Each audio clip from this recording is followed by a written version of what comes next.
Well, it's likely you've seen the construction here in the valley and on the outskirts of town. Semiconductor factories going up across our state. In fact, one did just open yesterday.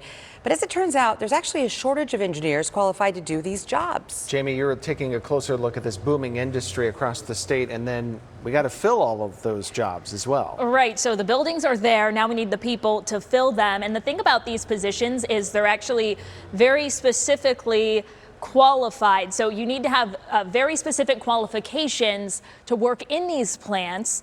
So that's part of the problem. And then, as I also found out, there is a reason that Arizona is becoming a hotspot for this technology. I'm really excited to be back in Arizona, where there's huge growth. Dr. Mehmet Balban graduated from ASU in May of 2020, and he's now working at one of Intel's semiconductor facilities in Chandler. What we work on is going to be the next future technology. And more people like him are needed to create it, as Arizona experiences a boom in semiconductor plants. Within the past few years, more plants in Chandler, North Phoenix, Tempe, and Mesa have broke ground. What's created inside? Microchips that power your car, computer, and items we've yet to even see. These chips end up in literally everything we use, either to make our lives easier, to make them fun, to make them more productive. Professor Michael Kazicki at ASU says their engineering school is the biggest in the country, part of the reason why these plants are coming to our state. But there is concern there still might not be enough people to do the job.